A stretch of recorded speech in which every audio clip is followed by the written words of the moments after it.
announcement has been paid for by the New World Order.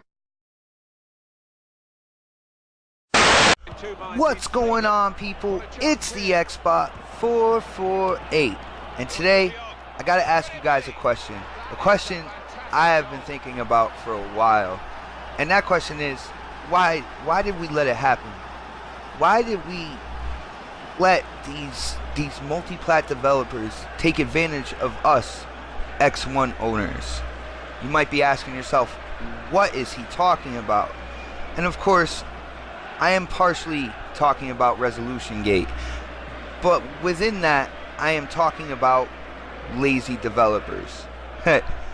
Alright, let me set the table for you guys. Since the launch of the X1, we've had developers make multi-platform games. That is one game that comes out on multiple systems. So we've had games that came out on the PS4 and the X1.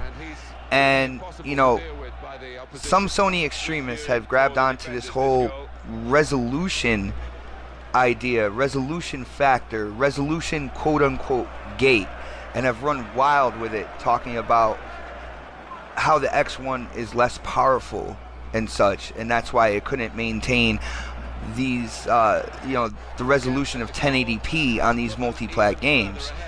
Now, the funny thing is, a lot of stuff has come out where developers weren't utilizing the hardware of the X1. They weren't utilizing the SRAM. They weren't putting time into tiled resources, and I don't understand this. Now, one of the main reasons why I don't understand this is when you're a developer making a multi-platform game, one of the main reasons why you're doing that is to grab a bigger audience. And let me translate that for you. To make more money. So, since you're in it to make more money, they do say you got to spend money to make money. Alright? Why weren't these developers looking at the hardware for each system and utilizing each system for parity? I mean, that is the word you hear with multi-platform games, that they're looking for parity. Yet, from the launch of the X1 up until now, there's been quite a few games that didn't reach that parity.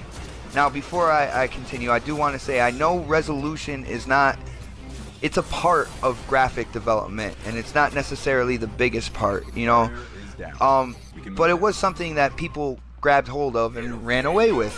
Now, I do know this started with the PS3 and the 360, where the 360 multi-plats actually performed better than the PS3. And I can't tell you if developers went to Sony and asked them about how to use the cell processor, and I can't tell you if Sony was really open to, helping these developers out. But I can tell you that Microsoft is. Now, case in point is Destiny. Destiny came to Bungie came to Microsoft and asked them how to develop with this hardware. Not only that, I do know Microsoft unlocked 10% of the GPU that the Kinect was holding, and Destiny was able to hit resolution parity, and a lot of games down the line are going to. But as usual, I want to know what you guys think about this. Why did we let this happen? And yeah, hit that thumbs up button for me, guys. This is the Xbot 448 signing off. Cousin, but I flatly refuse. I ain't dumbed down, no.